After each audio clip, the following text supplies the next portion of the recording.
bigger than drop them drawers. I know what you want. I ask myself, is this shit real? I contemplate about how I feel. As you guys know, I was making videos. My TikTok got deleted at 19K. Oh, you motherfuckers. Okay. All right. I'm putting cases on all you bitches. So we're trying to build that up. So I will drop my TikTok right here. Right here in this genre somewhere. My TikTok should be. Go follow me, you guys. We have to get it back. I have so much stuff to update you guys with. I will do day 2 and day 3's questions in here. So that way you guys can go ahead and catch up. And then I'll post another video by the morning time. But it's serious. It's time to get it done. So as far as me, what is new with the Asian Brat? Where do I start? Like, guys, it's so much that I have to update you guys on. I'm actually pretty excited due to the fact we're starting our little small business. Do you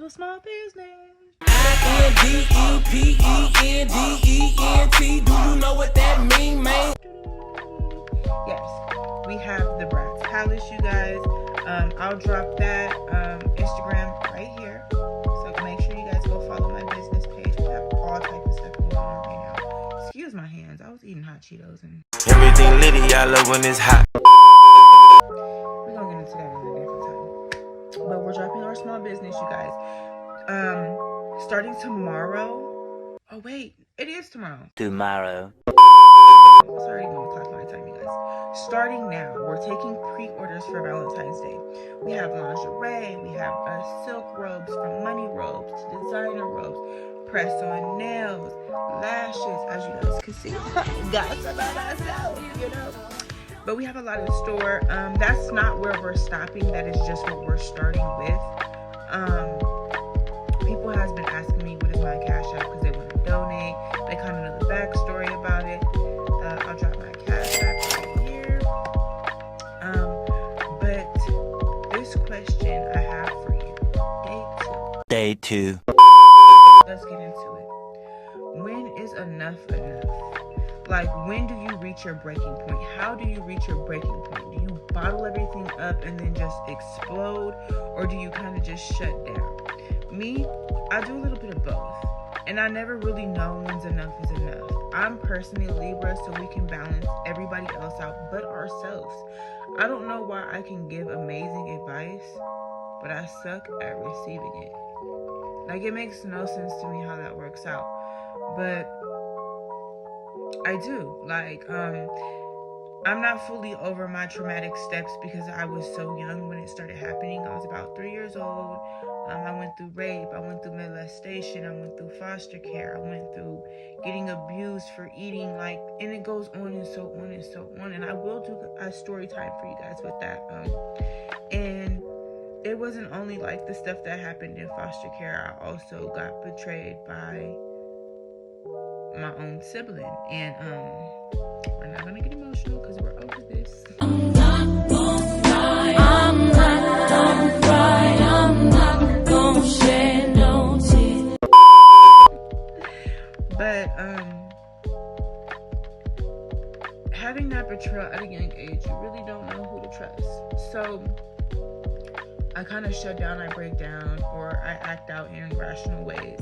I've even came to the conclusion where I have been in relationships and I used to get abused in relationships, physically, mentally, and verbally abused, emotionally, and I was damagedly scarred.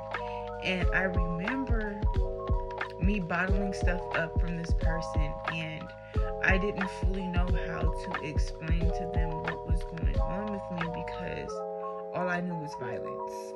So I would get frustrated at myself for not understanding how to explain. So instead of me like trying to calm down and explain to them what was going on or what I was feeling, I got abusive. And I'm not proud of it. I was basically turning into the person that I resented so much. And I probably ruined a lot of good relationships, but I'm here now. So it's like you have to go through like hell and hot water, or the troubles and trials, to appreciate what you do have. When you do have it, you learn to cherish it more. You know what I mean? Yeah, like, I'm not ashamed of saying it anymore. Like I said, the first step of anything is admitting it to yourself. If you don't admit it, you don't gotta admit it to nobody.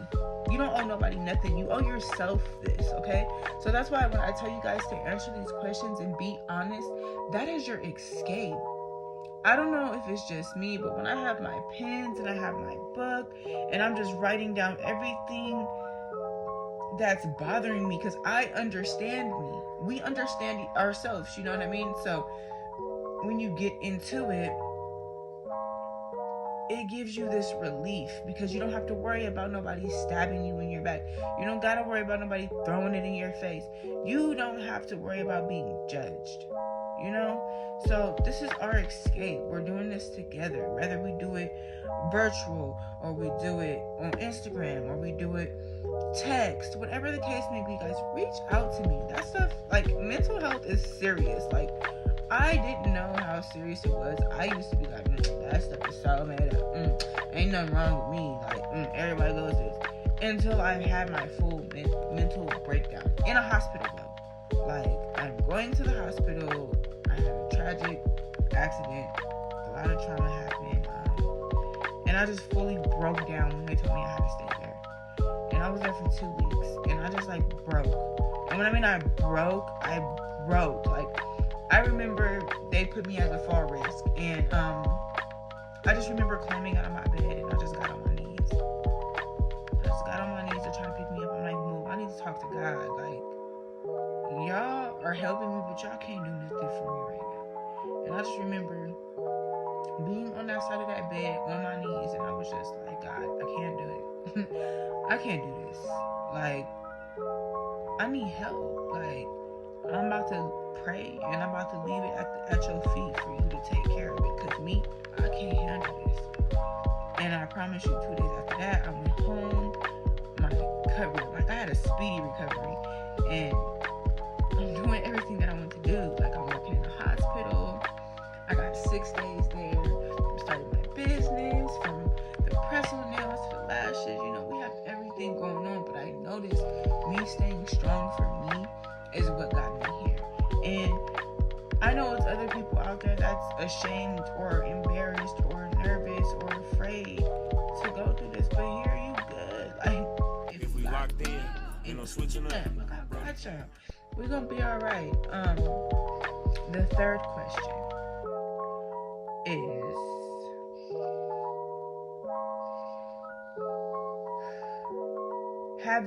do you consider yourself the problem, or have you been the problem?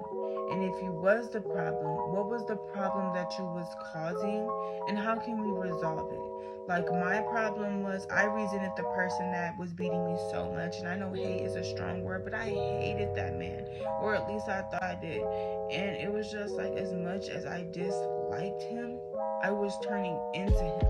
Like, people would, Diamond, what's wrong? Please sit down, explain to me. And all I knew was to get angry.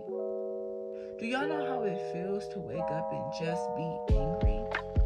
It's not a good feeling at all. Like, I would go to sleep mad, wake up mad, like, I'm alive. Like, it was bad for me, guys. And I don't know if you guys are going through something similar, but I don't want that for you. I look at myself every day like, hey, beautiful, like, you did it another day, you did it, like, you know. And we have to learn to give ourselves a credibility. We are our biggest critics, but we are also our strongest supporters. And I feel like we all just need to come together to really understand what it is we're going through, because you're not the only one. Like I tell you guys all the time, it's okay to not be okay. I just seen a Keke Palmer video today on Instagram, and she was just like, everybody expects us to be strong black women, but I want to stand up for what I want to. Y'all just expect because we're black women we gotta be strong. Like, it's not okay for me to cry, it's not okay for me to stand up. Like, y'all, it's time we rise up as one. It's okay to be strong, but everybody has a breaking point, and even superheroes takes breaks. So So don't never feel like you're weak or you're not doing something right. You're doing everything correctly. God wrote your story before you was even born. And I just want y'all to know, don't feel weird. Don't feel like you're weak. Especially for the men that watch me. We gonna be alright. But we gon' be alright. It's okay. Like my brother, big shout out to Fly. Y'all, period. He is one of my biggest supporters. And I love him to death because he pushed me to do this. I'm not even gonna cap to you. I was so nervous. I was like, what am I gonna talk about? What if I look dumb? He was like, sis, you're like the stuff you talk about, people need to hear it. And I started reading a book, and it's called Her, but they also got him. And I got him and his wife reading each other a page out of their books a night. And when I mean like that made me feel so good, I can't change the world. I can't. I need y'all's help. So it's like, we start with one, boom. Then us two, we start and go get 2 more. Now we got 4, then we gonna go get those 4, now we 8. Like, we gotta learn to normalize. Coming together is okay, because nowadays it's all envious and jealousy. It's about who got a bigger bag than who. But if you not right up here, ain't nothing gonna flow for you. Y'all, I barely started figuring me out. You get what I'm saying? I barely started figuring me out, and I'm not afraid to say I'm not all the way well put together. I'm still figuring it out. I'm still trying to learn. I'm still trying to grow. And sometimes I get frustrated because I'm like, dang, I went through my troubles and trials and I'm still going. But it's a journey, it's a step. And all I gotta say is we about to be at the top. So until next time, y'all, I'll see y'all there. Fighting on my mind, fighting on my life.